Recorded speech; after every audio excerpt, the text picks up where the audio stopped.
The Leominster City Council meeting is brought to you by the generous support of the Service Oil Company, 345R Lancaster Street, Leominster, 978-466-1922.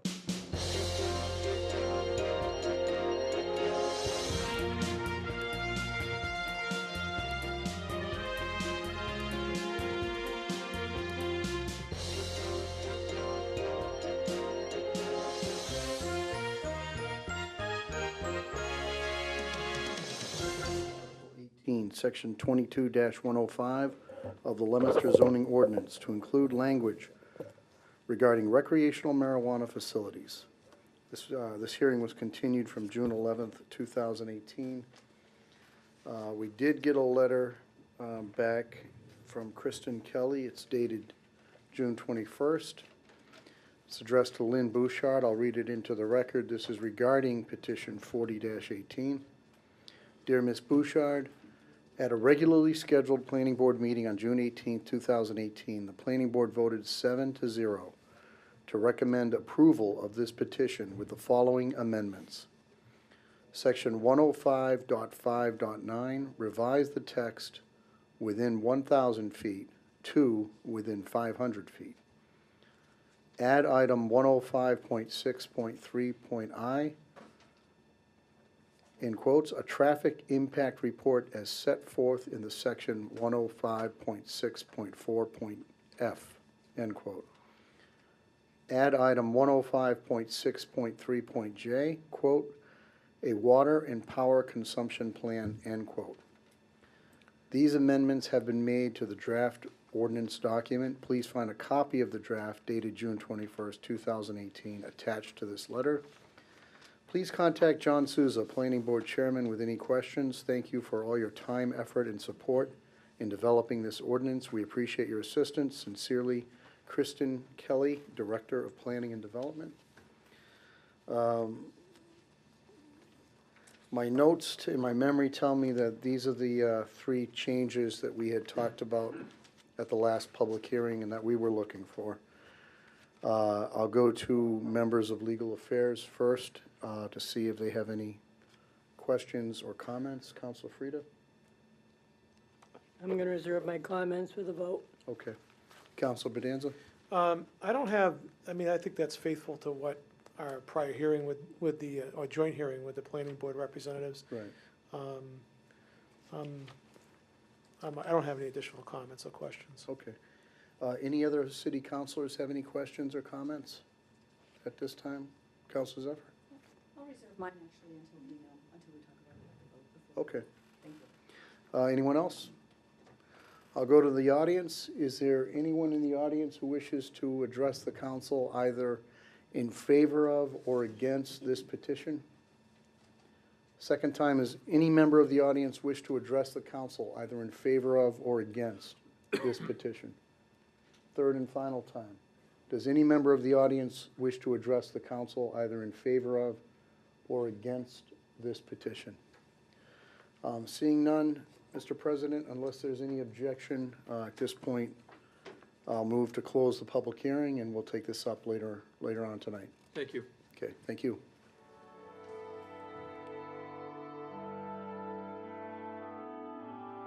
This is a hearing before the Leominster City Council. This is petition 69-18. Noria Energy Corporation amend the existing license to store 30,000 gallons of gasoline/diesel at 436 Lancaster Street. Is anybody from Noria Energy Corporation here? Sir, you want to come in the chambers? I'll give you come around that way. And if you could just state your name and your address and the position you hold at Noria. Sure. My name is Steve Pedro with AUB Engineering, AYOUB, Architects and Engineers, and we're the applicant on behalf of Noria Energy. Okay. And do you want to give us a brief summary of what it is Noria is seeking? Sure. Right now, Noria Energy, which runs the Shell station, has 3 10,000-gallon underground storage tanks. Excuse me 1 second. Mark, can you check the mic for him, please? Okay. Just press that, yeah. Test So it. there, I think it was on. Oh, it was. Yeah, I heard. Yeah, I think it was on too. So right now, Noria has three 10,000-gallon underground storage tanks at this location. What they're looking to do is replace those three tanks with two 15,000-gallon tanks. And one of those tanks will have a compartment in it for 7,000 gallons of premium and 8,000 gallons of diesel. So that is essentially the amendment, is right now it's all gasoline, 30,000 of gasoline. We're looking to just include 8,000 gallons of diesel. Okay. And can I ask you, are these tanks above ground or underground? No, they're underground. And what are Noria's plans with the three underground tanks that are existing now? Those will be essentially removed and they're broken down and disposed of according to state requirements. Okay. And the two new tanks that are going in, they're obviously larger than the three that are coming out, correct? Correct. Are they going in the same area? They are.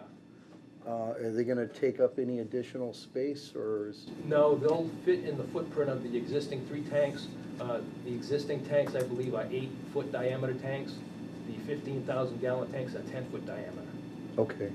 And could you tell us the reason Noria is doing this? Is there some difficulty they've been experiencing, or? It's not a difficulty. I believe the mandate from the state and also I think the warranty of underground storage tanks coming to their useful life.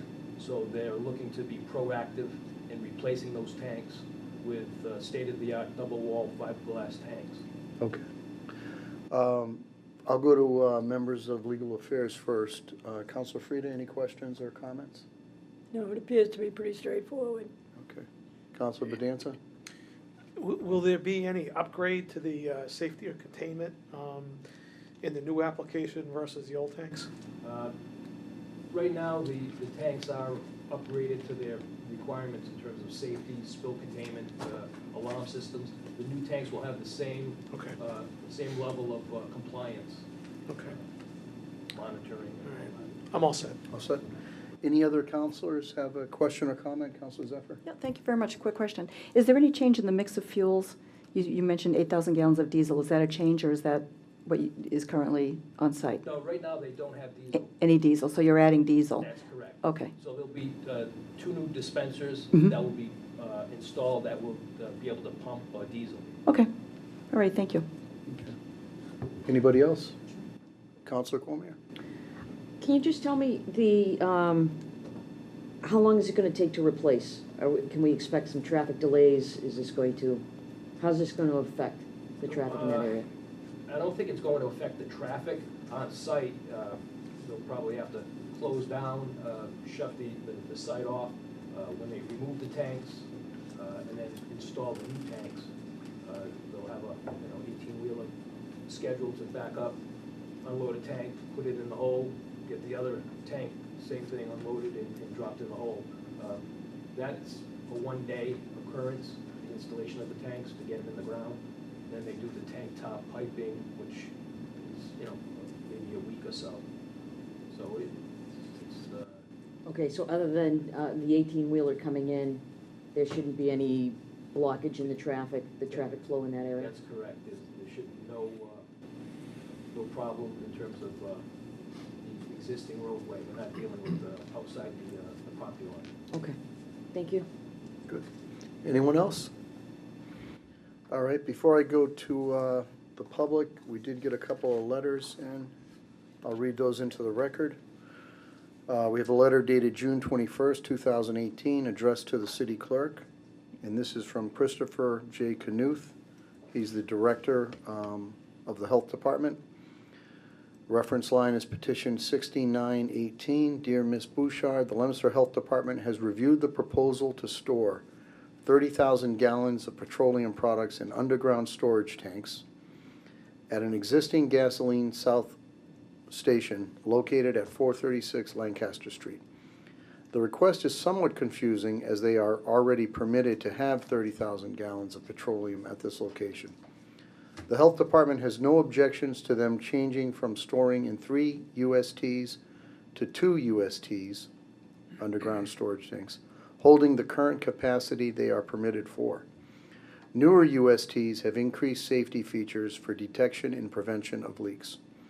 We hope the Legal Affairs Committee of the City Council finds our comments useful in their evaluation of this petition. Please feel free to contact our office if you need further information or if anyone would like to discuss our opinion. Sincerely, Christopher J. Knuth, Director. We also have a letter dated May 31st, 2018, from the Building Commissioner. It's addressed to the Legal Affairs Committee. Members of the Legal Affairs Committee, I am in receipt of a communication dated May 30th, 2018, requesting my recommendation on petition 6918 to amend the existing license to store 30,000 gallons of gasoline/diesel at 436 Lancaster Street. I am in favor of this amendment as this is a pre-existing gas station and they are trying to upgrade their tank storage. If you have any questions or need further information, please feel free to contact my office. Sincerely, Peter Nile, Building Commissioner. I'll go to the audience. Are there any members of the audience who wish to address the council either in favor of or against this petition? Second time, does any member of the audience wish to address the council either in favor of or against this petition? Third and final time, do any members of the audience wish to address the council either in favor of or against this petition? Do any other councilors have any questions or comments? Councilor Marchand? The only thing I would say, this is not a special permit. We're basically amending the existing license. So on a caution note, we're not familiar at this time of any conditions that may have been placed on the original license, maybe by the fire department and health department. So we just caution us to make sure that if there were in fact some that we're not aware of, that they would apply to this license this evening. Okay? Okay. Thank you. And I believe we requested an opinion from the fire chief. They were supposed to send somebody down? Okay. He signed off on the application. Yeah, I know he did. Do you know why he was sending someone down, or he just indicated he would? Issues that invoice. Okay. So one question they might have, if I may, when you drain the existing tanks, what do you do with the fuel until the new tanks are put in? Does that truck stay on campus, or do you remove it? Now, what they'll do is they will drain the tanks, and whatever residual gasoline is in there, they take that away. So that leaves campus, Right. and okay. then What they do is they essentially rinse the tanks right? before they pull them out and essentially destroy the tanks. Right. They're, Right. Fiberglass. Okay, but you're not gonna have any storage above ground No. for a period of time? No. Okay. It's the only thing I can think of. Yeah. Let me just go to legal affairs for a moment. The fire chief signed off that he approved this, and apparently he was gonna send someone down in case we had any questions. I mean, my opinion, this is a pretty straightforward application. I and- agree, that it's 30,000 for 30,000, so. I mean, it's just I an don't have- upgrade. I have no problem with it. Okay, Councilor Bedanza? I'm fine with it as well. Okay. At this point, unless there's an objection from any other councilors, I would close the public hearing. Thank you. Okay. Okay. Thank you. Thank you very much. We'll, later on in the agenda, we'll deliberate and issue a decision. If you want to stick around, sir, I can ask the council president to bring, I think it'll be a quick vote, so I can ask the council president to bring it up right away. I appreciate that. Okay, thank you. Finance Committee, relative to C-76 for the appropriation of $124,444,352 to the fiscal year 2019 general fund budget, same to be raised / offset by fiscal year 2019 revenue. I'll open the hearing to members of the Finance Committee first. Are there any questions, or comments, or concerns? Councilor David Cormier? I am all set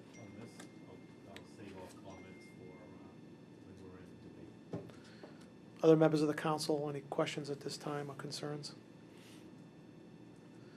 All right, I'll open it up to the public. Does any member of the public have a comment relative to C-76?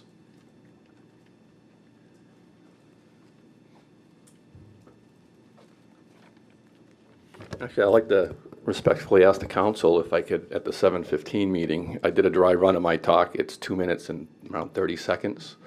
I don't know if I can, instead of splitting it in half, do it at the 7:15. That's up to the president. No, Okay, so I'll do a little now. go for it. You can speak for an hour right now if you want. Okay. Not that we're encouraging that. Trust me, I went through this and cut a lot out. Gary, if it's 30 for you, it's 30 for them, 30, we have to kind of stick to the I rules. understand. Well, that's why I realized there's respect two to the parts rules. and, Yep, you have all the time in the world, sir. all right, thank you. Gary Zimmerman, 47 Lynn Road, Leominster, Mass. Talking about C-76. Another year and pretty much the same thing year after year. You get the budget in June, it passes with no alterations, and go into another year. $3.5 million higher, roughly $30 million more in the budget from 10 years ago. Where's accountability within all levels of our government? We are a coddling and greedy society, and the taxpayers are paying the price. It's easy to spend other people's money, but not so easy to hold the departments accountable and financially responsible. So little did I know my hard-earned dollars would be spent on the following. Lifetime health care after 10 years working for the city or schools. Right now, just in the school system, there's $2.4 million in early retirement health care paid by the taxpayers. Towns can't sustain retirements, and now they have to fund OPEB. Millions in this fund. We have a fire department overtime yearly in the millions. In 2017, other pay, not base pay, totaled $2.5 million. 107 job titles listed as firefighters, 38 of them making, excuse me, making gross pay over $100,000. Job titles listed as dispatchers had an other pay, not base pay, totaling $134,000. The top 5 firefighters had other pay, not base pay, over $47,000 a year. Wire inspector making over $53,000 in pay outside the base pay. Someone in the highway department paid $42,000 in other pay. In 2017, the other pay, again, not base pay, for the city came to $6.1 million. And on the school department side, it came to $2.1 million. A city-funded ambulance with no idea of cost behind the ambulance, and taxpayers, if they have to use it, they have to pay for it. A city vehicle taken home every day, I think it's to Ashburnham, costing taxpayers probably $8,000 a year just in gas, never mind wear and tear. And now this person just got a brand new vehicle costing thousands. Hardly see many people on the MART bus and see the people picked up and dropped off right in front of their house. But I'm not sure what the city, I couldn't find anything in the expense report on what the city pays for this service. It takes $1.7 million a year to run the library.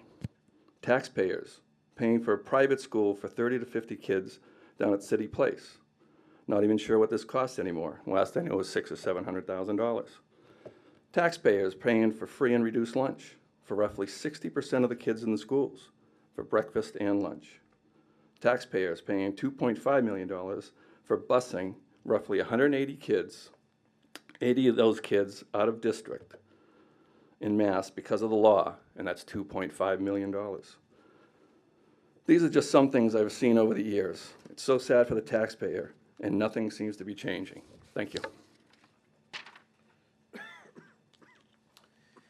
Is there any other member of the public that has a comment on C-76? Bonnie Budd, 321 Prospect Street. I'm here to once again humbly request you approve the school department's budget as presented by Superintendent Deacon. It's also clear that we need to explore out of the box for some decade-old issues. Mr. Marchand mentioned some great examples from other districts on Thursday. Remember, our district-wide rate for free and reduced lunch is 58%. Students need our support so opportunities continue to be accessible and exist for after-school hours. Student experience is so much more than academics. Many scholarships come from sports, arts, and music. Traditional fundraisers are not enough. Are we exploring partnerships with corporations to revamp our athletic facilities, assist with uniform costs and fees? Students should not have to practice in hallways because we lack adequate practice space. Wouldn't it be fantastic to host local track meets instead of always away meets? Also, what about art and music? It's costly to put on plays and attend competitions. However, students should have access to these enriching opportunities.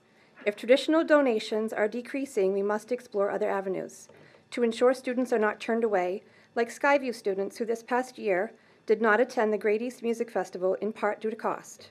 They also did not participate in citywide art show due to no art program. The schools should not have to work on these concerns alone. We as a community must help as the city as an entirety benefits. Visitors to our performances and games will translate into concession stand sales, local eatery, and shop sales. Let's begin out-of-the-box engagement before we are trapped in our own Pandora's box. I share a quote from Global Economic Symposium. "The only thing more expensive than investing in education is not investing in education. Inadequate education produces high costs for society in terms of public spending, crime, health, and economic growth." I close by noting much of your work as an elected official goes unnoticed in the public eye, along with the work by school administration, staff, and volunteers. I applaud you and thank you for all you do. Thank you. Any other member of the public have a comment? Regarding C-76. It's Tom Kanakia, 315 Joslin Street in Leominster. I sat with you in these chambers last Tuesday and listened to the needs of both the police and fire departments, and their concerns were very eye-opening. The police using outdated analysis software, minimal funding for training, the continued need for a domestic abuse officer and opioid community liaison. The fire department lacking decontamination machines, their concerns about work-related cancer levels and the lack of workspace, all serious issues that I'm sure you will address. Last Thursday, we heard about the DPW and the schools. While the schools appear to be turning in the right direction, the mayor's decision to cut $1.4 million from their transportation needs is troubling and not necessary. After the October 1st deadline, Finance has been asked about the release of the free cash numbers. Responses centered around the school department holding up the numbers release. I'm assuming this had to do with a comprehensive audit of the school department, so vigorously called for by the mayor last year as a result of the budget crisis and the cuts. Yet when the free cash total of $9.7 million was released in April, and $5 million of that moved into the lockbox known as the stabilization fund, and I understand some of that $5 million was repayment of taxpayer money borrowed during the crisis, yet we've still heard nothing about the comprehensive audit. There have been drafts, there have been revisions, but no release of the final report. Why not? What does it say? What have we learned? We hear plenty about Leominster being the leader in paying down its retirement and OPEB benefits, but I ask you, at what cost? At the expense of not busing our kids to school, of which 60% are identified by the state as being economically disadvantaged. I would like to compare some funding ratios from the Public Employees Retirement Administration Commission's 2017 investment report. The state allows and recommends funding up to the year 2040. Andover is 49% fully funded. Belmont and Brookline, 55%. Newton, 50%. Middlesex County, 45% fully funded. The Mass Teachers Retirement System, 52%. Other gateway cities, such as Lawrence, 46% fully funded, Lowell, 56%, and Lynn, 49%. Leominster's retirement obligation is 90% fully funded. Yes, almost 20 years ahead of the state recommended time frame. My question is, why the rush? Is it possible to scale back this aggressive paydown of our retirement benefits, thereby leaving more taxpayer dollars in the city budget to fully fund transportation, maybe even eliminate the bus fee, which roughly 600 households pay, as well as help support public safety, DPW, veterans, seniors, and retirees? I believe it is possible and the right thing to do. The funny thing is, we would still, most likely, be the first fully funded city in the state if we did scale back our retirement obligations. For 25 years, I've been telling my seventh graders that being in school is the best part of their day, even though they may not realize it yet. Yes, they laugh and moan and roll their eyes, of course. The reality, though, is that for many of our most vulnerable, at-risk students, getting to school is the hardest part of their day. I ask you, Mr. Mayor, to do the right thing and appropriate the $1.4 million to fully fund transportation. Thank you. Thank you, Mr. Kanakia. Is there any other member of the public that wishes to address us regarding C-76? Hello, Rochelle Lappinen, 32 Valley View Road. I come here not just to speak for my own family. I have a son that's a freshman, but for all the families that would have a hard time getting their kids to school. I live over 7 miles away. If my son was to walk, it would take him an hour and 40 minutes. He'd love to ride his bike, as I said the other day, but I don't think that's safe. My father was hit on Hamilton Street, and that's the way he'd have to go to ride to school. I work in Worcester at North High School at 7 in the morning, so I don't know how I could drive him there. I'm here to speak for all the other families that cannot be here, that maybe they don't have a car, maybe they're disabled, maybe they have small children, and they're going to have a hard time getting their kids to school. My friend's a teacher at Leominster High, and she says that many parents, it's up to their kids to get to school because they have to leave super early in the morning. And if they end up leaving to work early, their kids are probably just not going to come. They're not able to, maybe they don't have a desire or whatnot. So it's very, very important. I don't understand how we could have a city where people can live 7 miles or further from the high school and not bus the students. I mean, how are they going to get here? So again, I would second the idea of finding a way to fund this. It's a small chunk of change compared to the whole entire budget, and it's so important. Thank you. John Richards, City Controller, just to clear up some information that was spoken just now. I'm sure you realize, but just for the members of the public, that the City Council does not have any discretion on the retirement appropriation. That is voted by the Retirement Board, and the appropriation is issued, the amount is issued by PERAC. Secondly,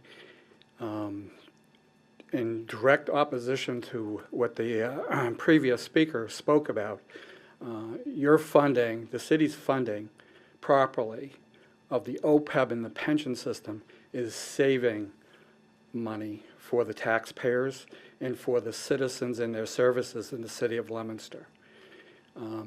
The city and the elected officials incur a benefit of which the speaker participates in. When he works, he's earning benefits for when he retires for health insurance. The city has elected to be responsible, and for this year's taxpayers who are receiving the benefit of the teachers and other active employees are paying their cost. It's called normal costs in OPEB. Anything that you don't pay is not going away. It is being increased by 7.5% per year. It's a very expensive way to finance, and that's why GASB and Moody's and all financial monitoring bodies have come up with this methodology of financing these costs. We've been doing it in the retirement system since the mid-'80s, and now it's a requirement in the OPEB area. So just for informational purposes, I thought it would be important that the intergenerational equity of this year's taxpayers paying for this year's services, and which will result in millions, tens and hundreds of millions of dollars of savings for the taxpayer and in increased services for the people of Leominster. Thank you. Thank you, Mr. Richard. Is there any other member of the public that has a comment regarding C-76? I'll ask one more time. Is any other member of the public have a comment on C-76? And a third and final time. Seeing none, I'll go back to the council. Does any member of the council have a comment regarding C-76 at this juncture? Seeing none, Mr. President, I propose to close the hearing. Thank Unless I you. hear an objection. C-77, relative to the appropriation of $5,827,108 to the fiscal year 2019 Water Department budget, same to be raised from the fiscal year 2019 water rates as authorized by Massachusetts General Law, Chapter 44, Section 53E. I'll go first to the members of Finance. Any questions regarding, or comments regarding C-77? No, I believe the water department was here. We got a full explanation from them. I have no questions. I'm all set as well. Members of the council generally? I'll go to the public. Does any member of the public have a comment regarding C-77? I'll ask a second time. Does any member of the public have a comment regarding C-77? And a third and final time? Mr. President, I propose to close the hearing with regard to C-77. Thank you. C-78, relative to the appropriation of $5,471,083 to the fiscal year 2019 Sewer Department budget, same to be raised, offset by fiscal year 2019 sewer rates, as authorized by Massachusetts General Law, Chapter 44, Section 53E. First to the members of the Finance Committee, any comments or questions? I have no questions. I'm all set as well. Members of the council in general? Members of the public, any comments regarding C-78? Second and final time? Second time? And third and final time? Mr. President, I propose that we close the hearing on C-78. Thank you. Member of the audience to speak on any matter specifically listed on the council agenda. Speakers will be asked to come to the microphone and state their formal name and address along with identifying the specific item or items they wish to address. Each speaker is respectfully asked to keep their comments within a 2-minute time frame. The council will not be responding or answering any questions. However, at the discretion of the council president, clarification may be given. The first person signed up is Gary Zimmerman. Gary Zimmerman, 47 Lynn Haven Road. Well, I already did my talk, but I just wanted to follow up a little bit on OPEB. And the reason I come here, I'm in the private sector, and the more you see how the taxes are spent and where the money goes, and again, I try to observe when I go through the city and learn and see how over time and watch people fixing things and why they're fixing things. And just learning over the last few years of the money spent. And just like OPEB, and I hear, oh, we're saving millions or saving millions. Well, if it was done in the right way, we wouldn't even be in the situation we're in with OPEB, as far as I understand OPEB. And if it was funded right in the first place, we wouldn't be asking the taxpayers to fund it. Because you look at everything. You look at housing, you look at free and reduced lunch, you look at the schools, you look at everything. It comes from the taxpayer. And again, like what I said, we're a coddling society, and we're doing everything for everybody. And to me, I think it's got to stop somewhere. There's got to be limits. I mean, even the special ed busing anywhere in Massachusetts. It's just getting to the point. $2.4 million. Early retirement health care, $2.4 million. That's $5 million that could be in the schools. And not sure if it's good for the people that are in that system, but that's why I keep coming up and talking, because I believe things should change, because there would be a lot more money to do better things with education, police, fire, and everywhere. Thank you. Thank you. Bonnie Budd, next speaker, please.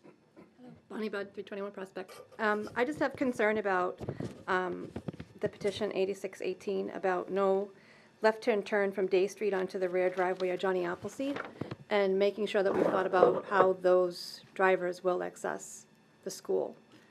That we really have thought about that before we cause a huge interruption during drop-off. Thank you. Thank you. That's the last person that has signed up. Would any other member of the audience like to address the council? Second call to the audience. Third and final. If not, the public forum is closed. Thank you. Ladies and gentlemen, the regular scheduled meeting for June 25th, 2018 is now in session. please join me in a salute to the flag. I pledge allegiance to the flag of the United States of America and to the republic for which it stands, one nation, under God, indivisible, with liberty and justice for all. Thank you. We'll begin with the roll call vote, beginning with the honorable members of the council, beginning with Councilor David Cormier. Present. Councilor Pauline Cormier. Present. Councilor Oettinger. Present. Councilor Bonanza. Present. Councilor Feckley. Present. Councilor Shalfo Zephyr. Present. Councilor Dombrowski. Present. Councilor Frida. Present. All 9 members are present. Is the chairwoman of records ready to report? Yes, Mr. President, the city clerk's office did give me the minutes of our last meeting. They did due diligence, but I have not had the opportunity to review them, so I would like to wait until the next meeting for that. Okay, thank you. We now move on to communications from the mayor. We'll begin with communication 79. C-79, Mayor Dean J. Mazzarella requests authorization to file a home rule petition as follows. An act authorizing the City of Leominster to amend the Special Act of 2002 relative to retired police officer details.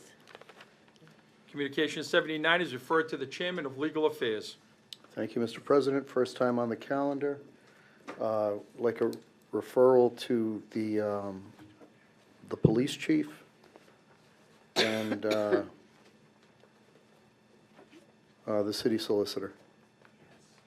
And I'll entertain if anyone else has I yield the floor to any members of Legal Affairs. anyone else has a recommendation. All set? Okay, just All those set? two. Yep. Okay, thank you.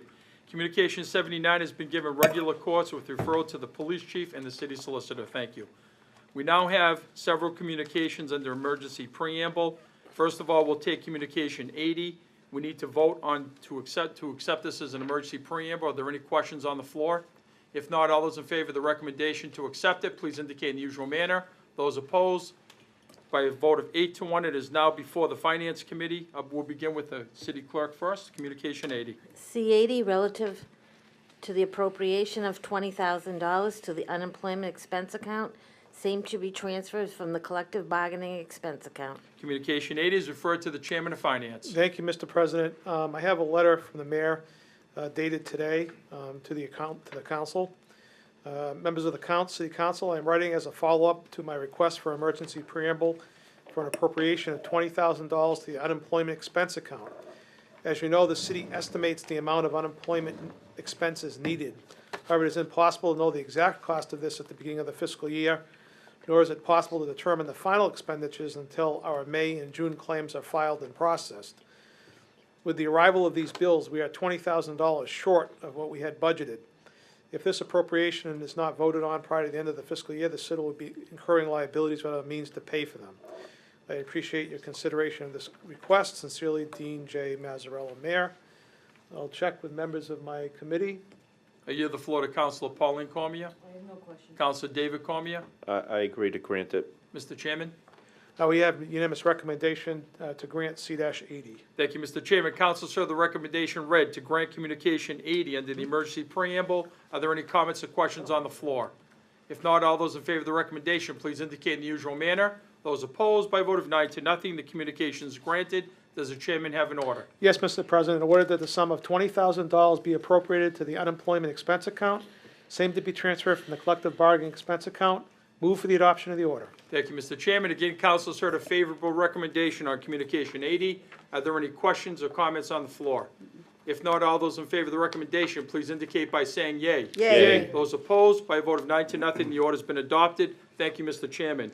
We now have communication 81, again an emergency preamble. Are there any questions on the emergency preamble? Mr. President, Yes. I won't be voting on this one. It affects the fire department, and I have family there. Thank you. Councilor David Cormier on the record recuses himself on communication 81. Any other comments or questions?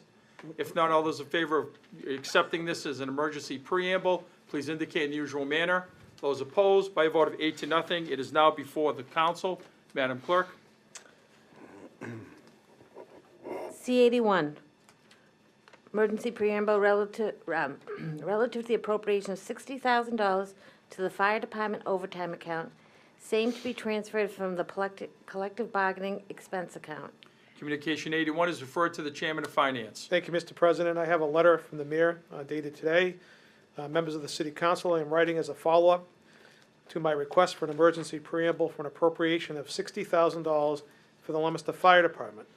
As explained in previous correspondence on requests for prior appropriations, the Leominster Fire Department has experienced the need to pay overtime due to job-related injuries, retirement, 1 firefighter in the sick leave bank, 4 new members in training, and increased vacation backfill.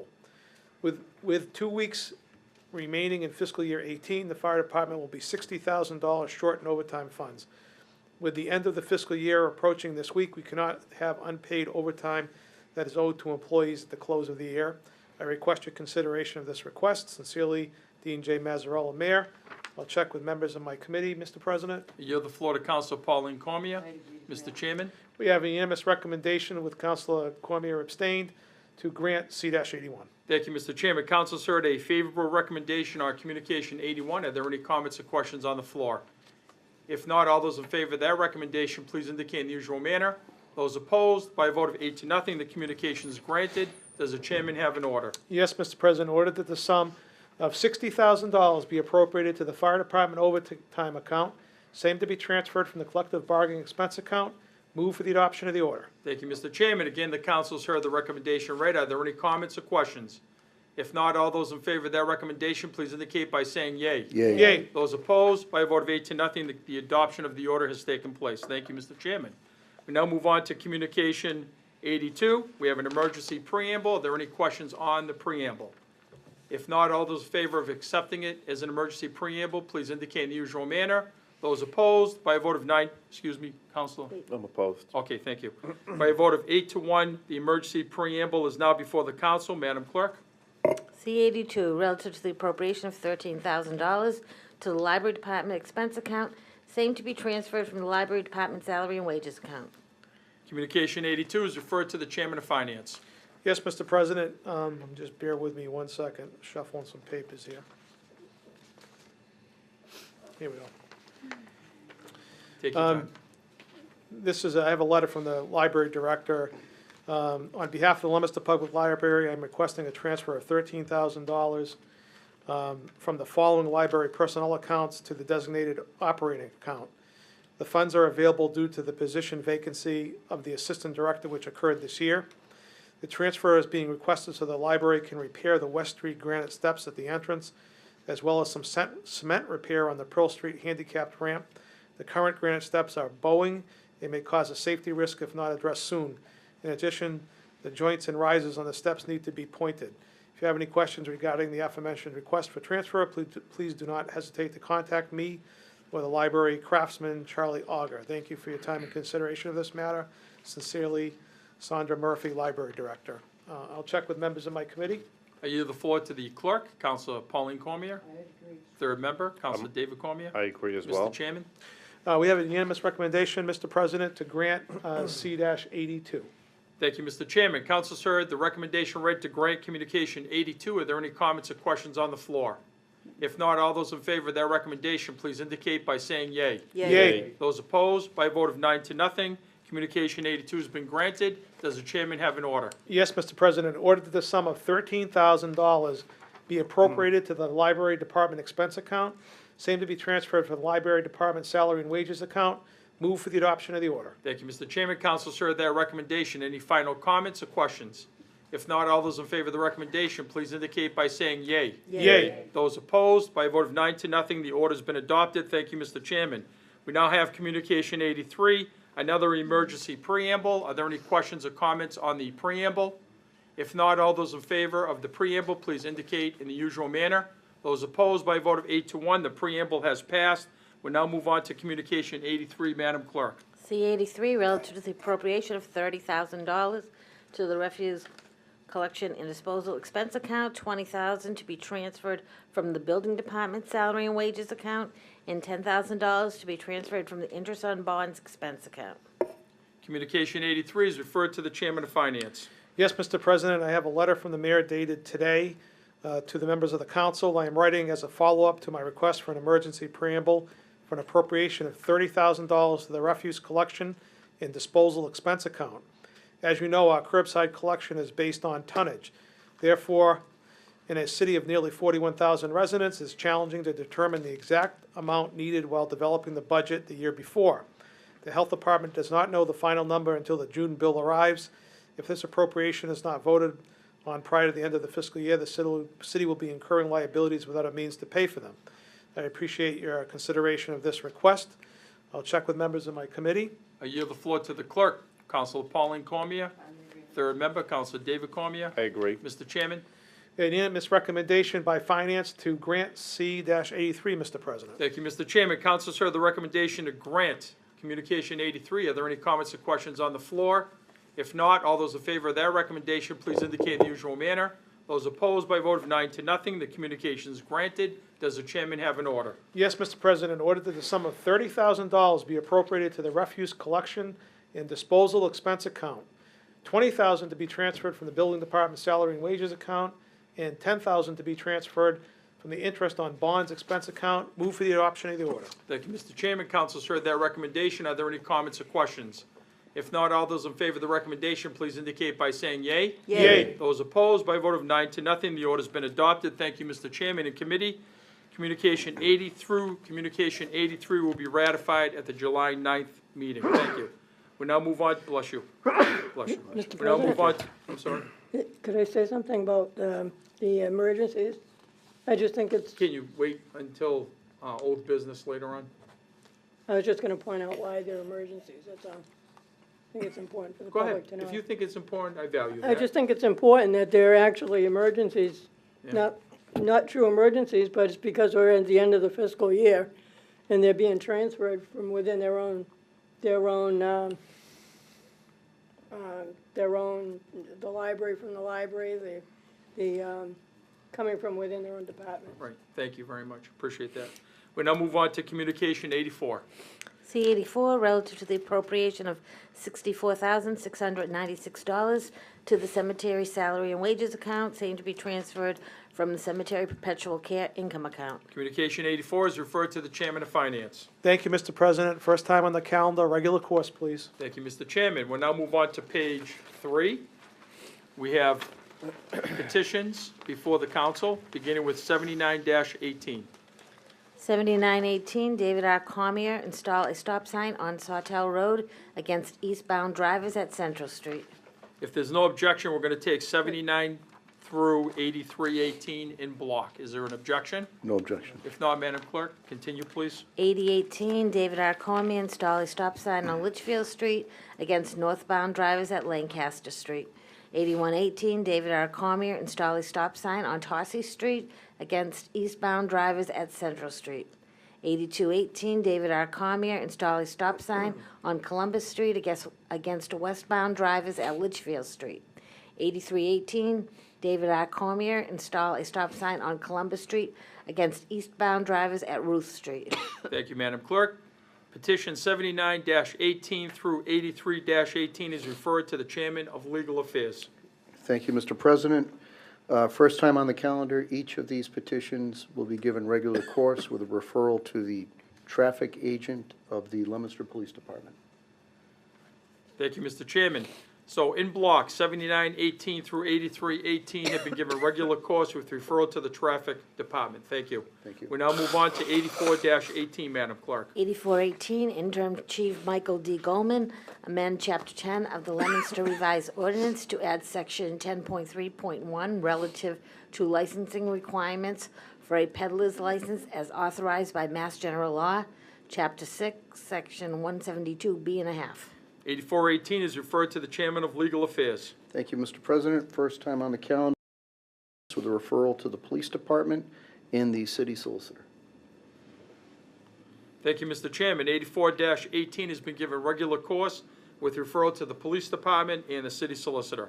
85-18, Madam Clerk. 8518, Greenbrier Realty Trust, request an easement over the parcels shown on the City of Leominster Assessors Map as Map 12, Parcel 5, as shown on a utility plan prepared by McCarty Engineering dated December 16th, 2005, and revised June 14th, 2018, to install 4 domestic water services and 1 hydrant service off the city-owned water main.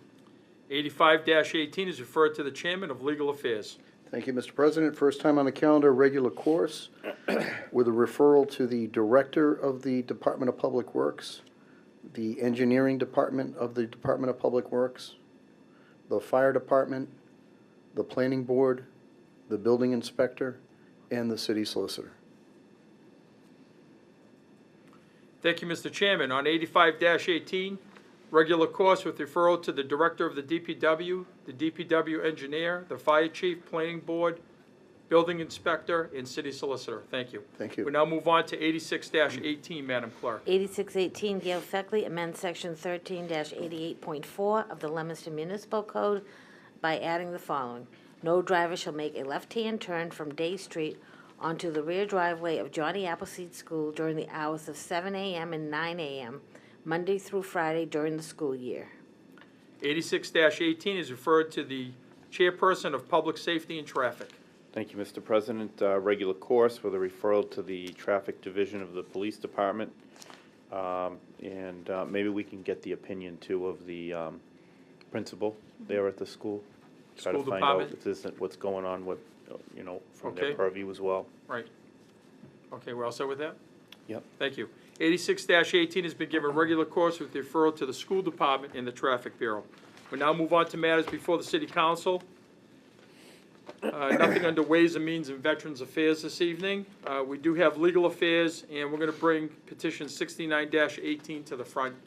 Is he still here? No, he left, Okay, so we'll we just can. hold off on it Yeah, then. we can go in order. All right, very good. Okay, Mr. Chairman, 40-18, are you ready to report? Thank you, Mr. President. I am ready to report. Petition 40-18, Kristen Kelly, Planning Director. Amend Article 18, Section 22-105 of the Leominster zoning ordinance to include language regarding recreational marijuana facilities. Before I get into the merits of this, I think that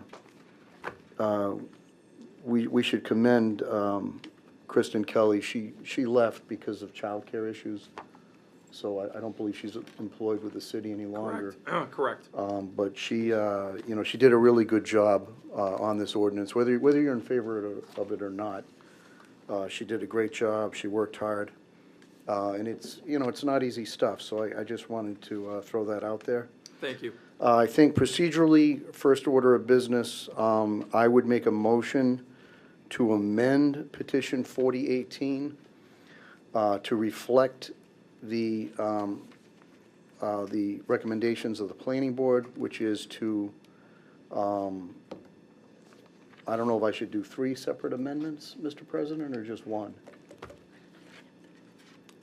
I think we can Might- just use her letter Yeah. as a Right. reference for the amendment. Okay. Councilor Freed, We're you okay taking, with that? we can adjust that accordingly during Okay. the discussion. All right, so I would make a motion at this point to amend petition 40-18 so that it complies with the recommendations contained in the June 21st, 2018 letter from the Director of Planning and Development. Thank you. Do you have a second on the floor? I'll second it. Seconded by Councilor Bonanza. Are there any comments or questions on the amendment? If not, all those in favor of the amendment, this will be a roll call vote. Begin with Councilor Frida. Nay. Nay. Councilor Dobrowski. Yay. Councilor Shalfo Zephyr. Nay. Councilor Feckley. Nay. Councilor Bonanza. Yay. Councilor Odenger. Nay. Councilor Pauline Cormier. Yay. Councilor David Cormier. Yay. And I should record as yea. What do we have for a total on that, please? 5-4. 5-4. Okay.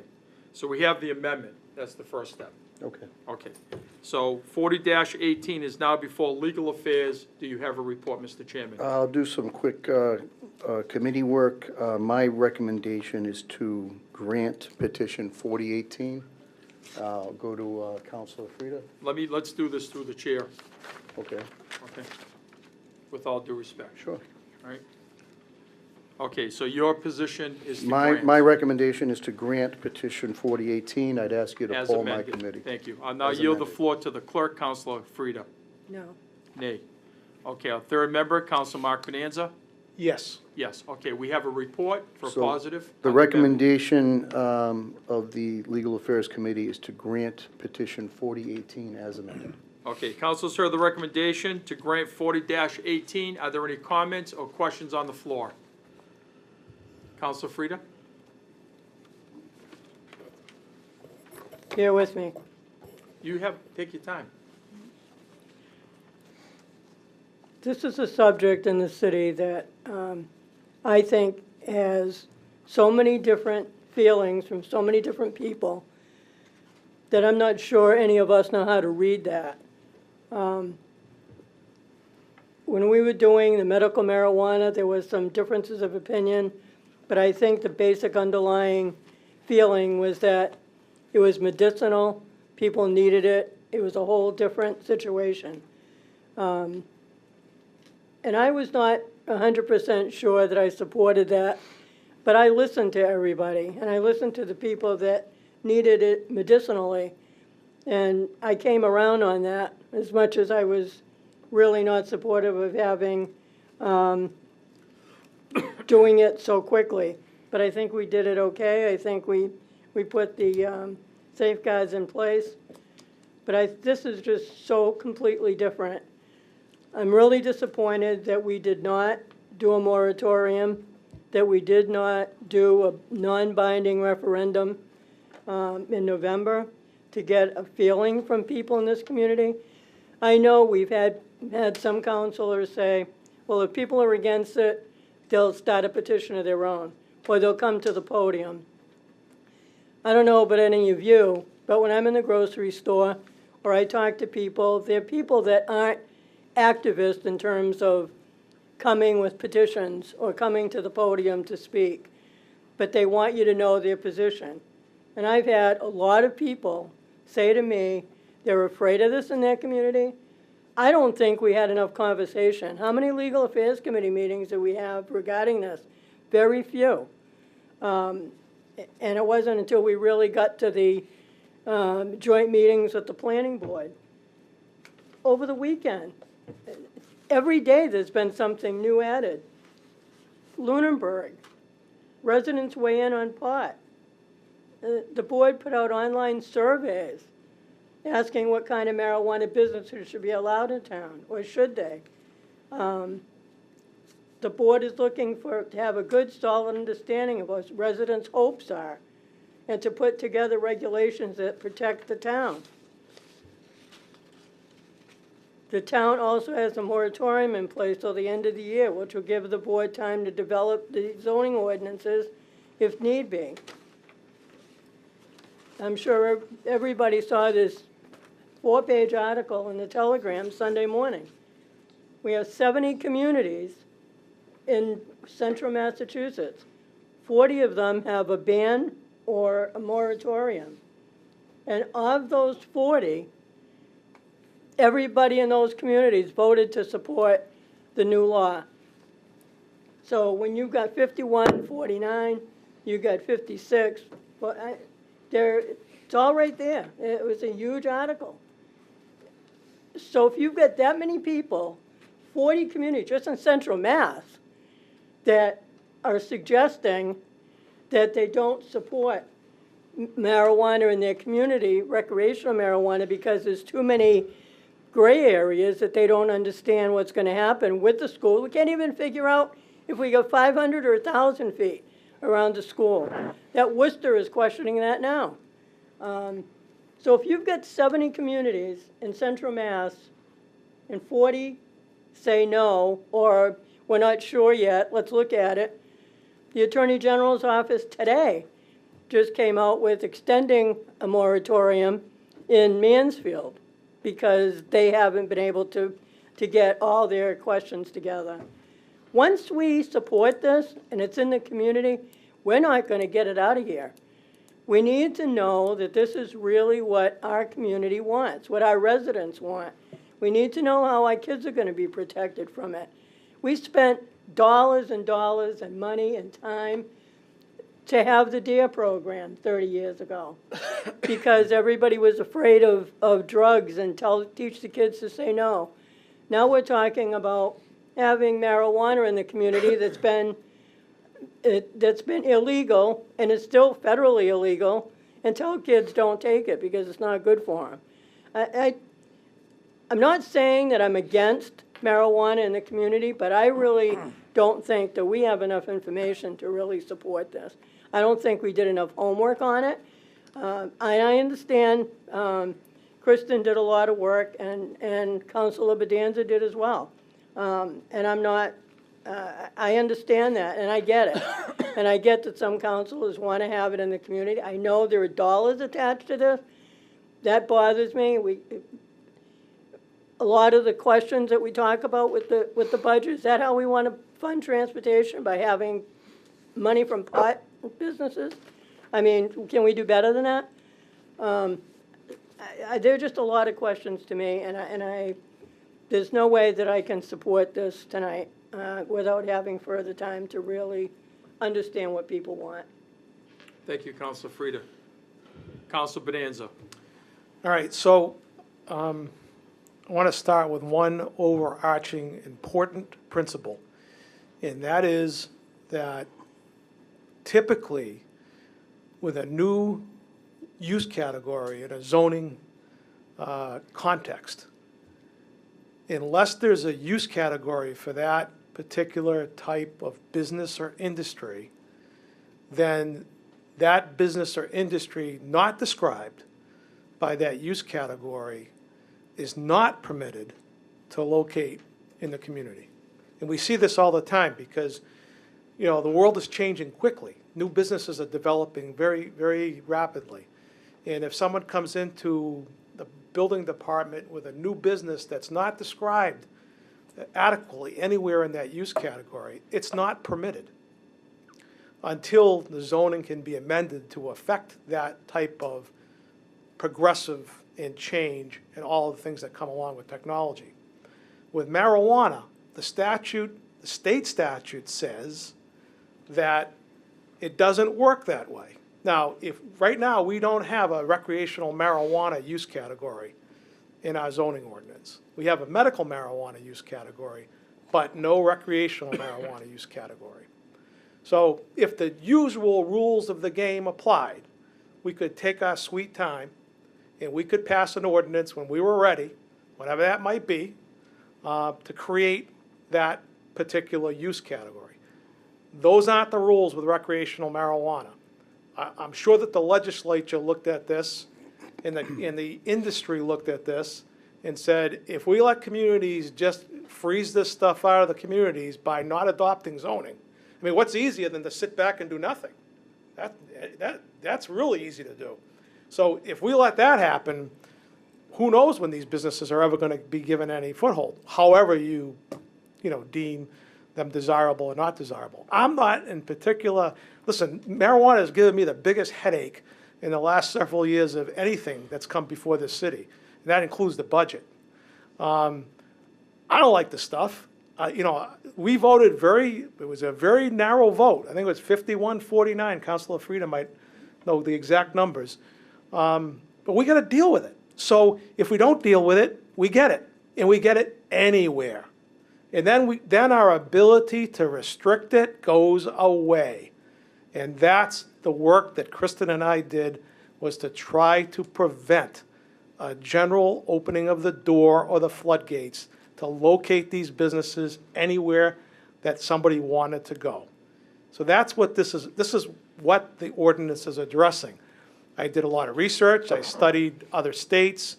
I know in California, a lot of the forward-thinking communities have limited it to the industrial zone. I don't particularly want to see, and I know that there's signage restrictions and all of that, but I don't want to see marijuana businesses downtown. I don't want to see them at the Mall of Whitney Field. My policy perspective on that is if somebody wants to go buy recreational marijuana, they can go to the industrial zone, just like we adopted with the medical marijuana zoning, and that's where they can get it.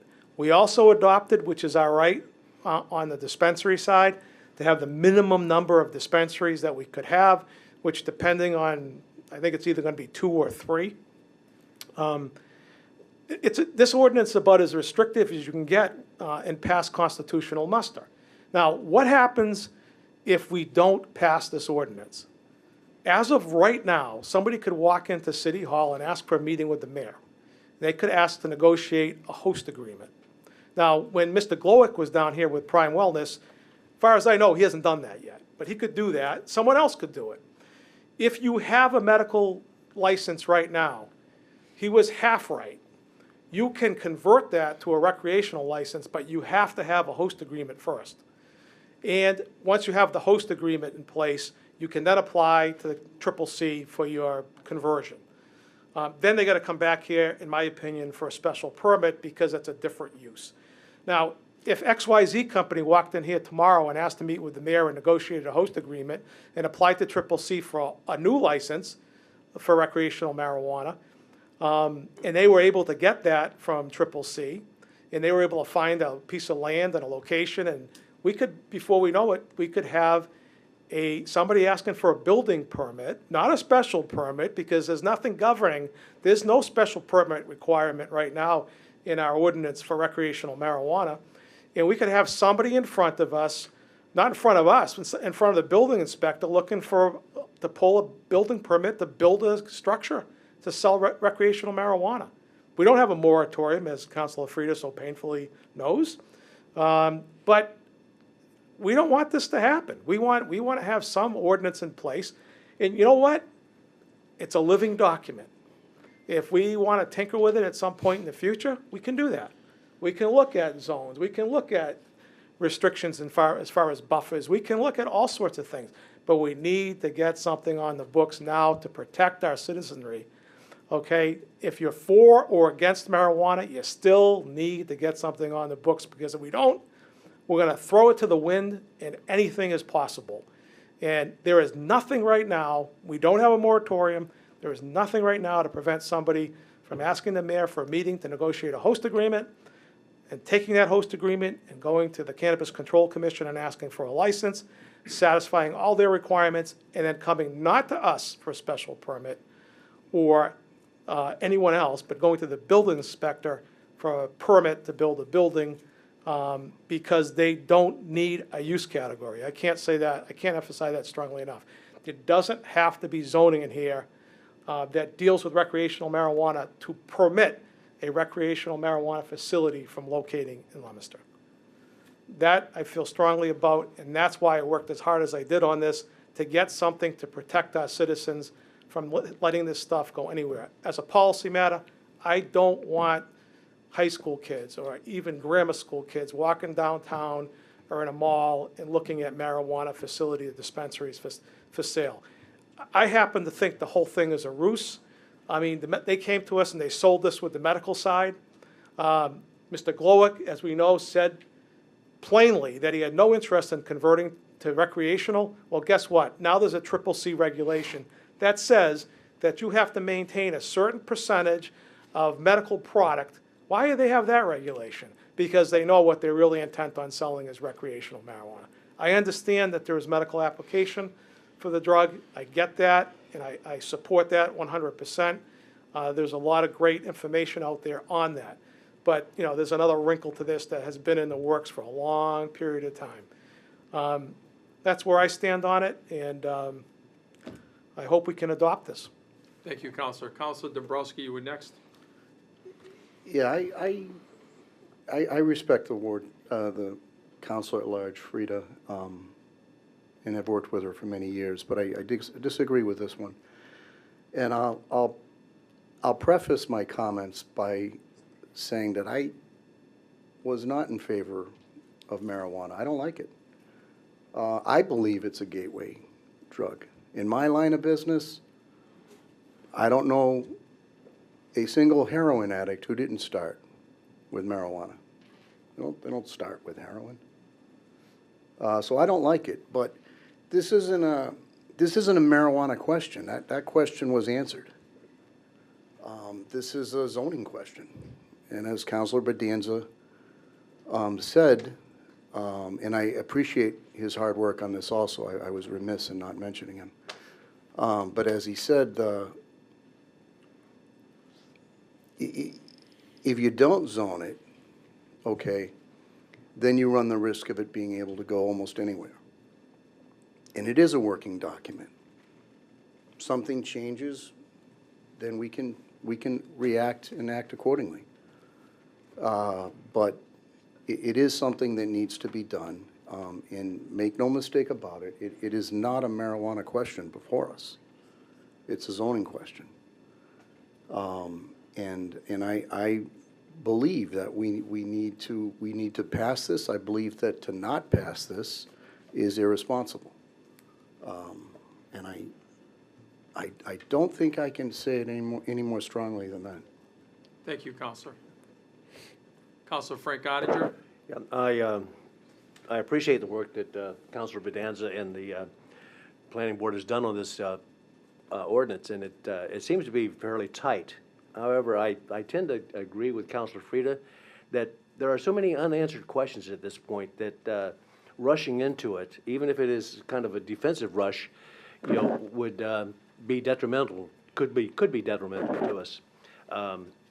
I'm not a lawyer, nor do I pretend to play one on TV, but as I read this document, there's an awful lot of gray areas right now, and I think we should need to address those.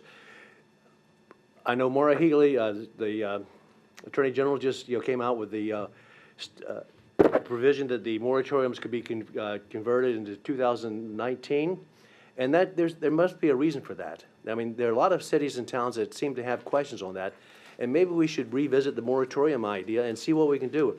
And I'm speaking off the top of my head when I say this, but I also thought there was something I read today, and I have to look back again to find it, but that the city council could actually delay this just by putting a stop to it. We don't have to go back to the public and hold a public referendum.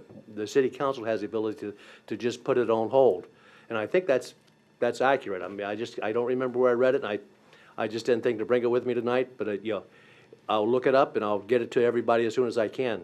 Because I think we have to take time and make sure we do this right, because even though it's a living document, once it's in print, it's going to be hard to change.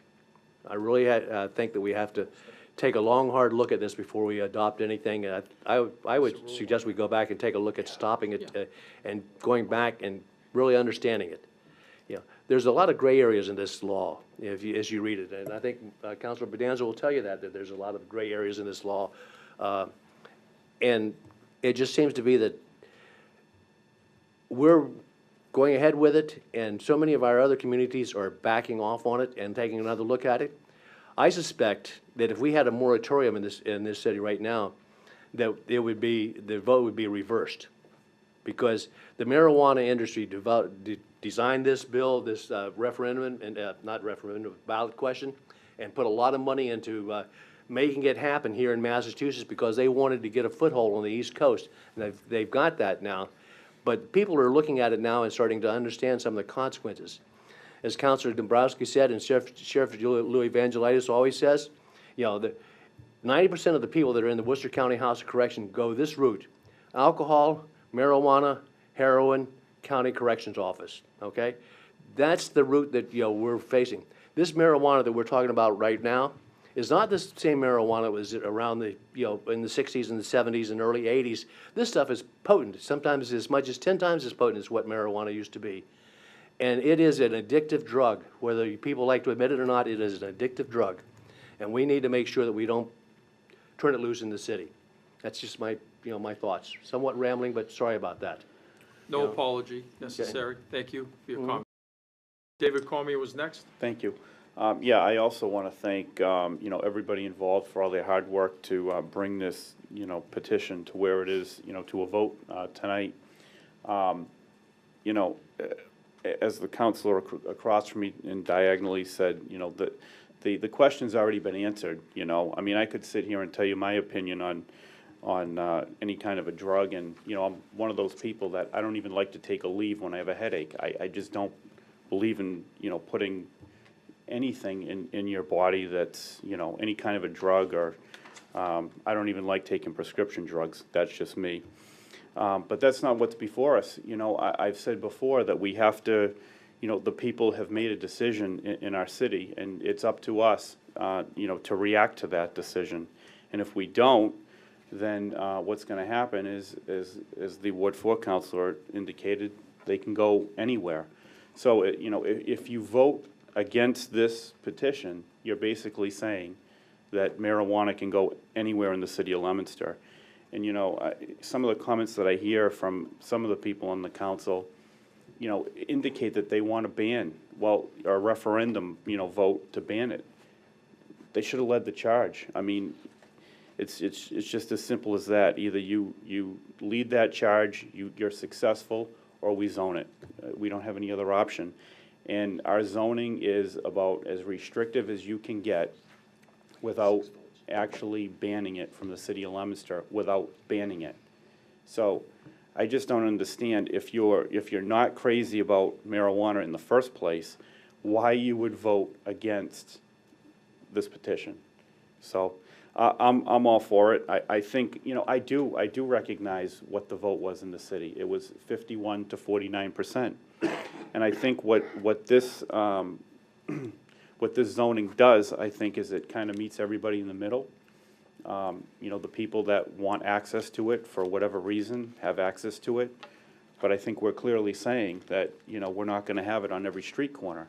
So I think it appropriately represents the vote of the people. You know, you had 51 to 49. Half the people weren't too crazy about it, and the other half were. So we're going to put it in very, very limited places, and I think we need to pass this and move forward. Thank you. Thank you, Councilor Cormier.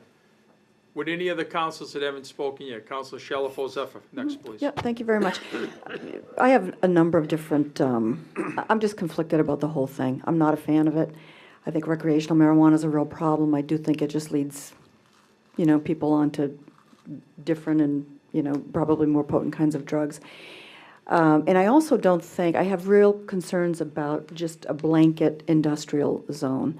I think that there are some locations in Leominster, there are some industrial locations that would be perfect. I think that there are other industrial locations that wouldn't necessarily be a great location for a retail operation, which basically this would be, with a lot of traffic, you know, foot traffic, car traffic, whatever. And I think that that's a real concern of mine. Expanding it, we do have the power of the special permit. So my understanding was that if we didn't apply a specific zone, that people would still have to come to us for a special permit based on any location. Okay, that was my understanding, so. Through the Can I chair, is there a respond? question you're asking someone specifically? Because I'll respond if Okay, you want me to. is that the person you want to answer the question? Sure. Okay, so I'll yield the floor to Councilor Bonanza. That is not correct. Right now, the special permit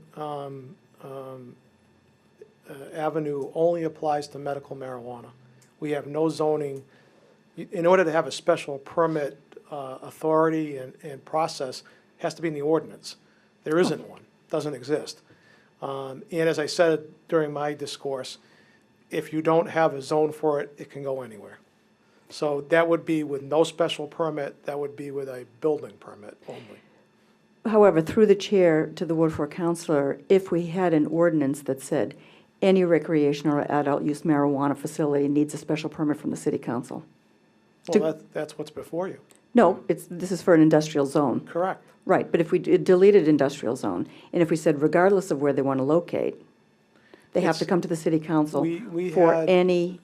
Agreed. Okay. Agreed. We had 3 or 4 hearings, and I said consistently at each hearing, the real policy questions involved in this ordinance. Councilor to my right is quite correct. There are a lot of issues with respect to the CCC. I went to one of their meetings and they stopped me asking questions. They didn't want to answer them anymore. Well, I'm sure Because they weren't working it out. prepared to answer them. Okay? So I'll agree with that, but there's no questions with this ordinance. This ordinance is clear. You know, bottom line is I mentioned over and over again, I want the most restrictive, for me, my own policy, the most restrictive ordinance that I can think of. And that's what this is. And I said over and over, policy question is, what zone, how many permits?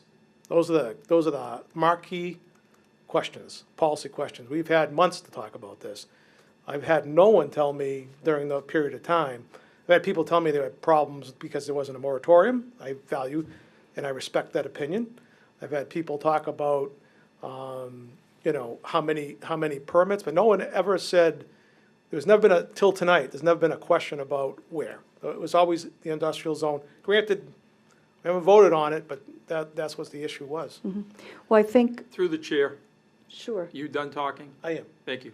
Councilor, would you like to add to that? I certainly would. Let's follow procedure. Certainly. As long as everybody follows procedure, I'm happy to do that. We do. Okay, good. We do. You all set? No, I'm not. Okay. No, What would thank you you. like? I'd still like the floor.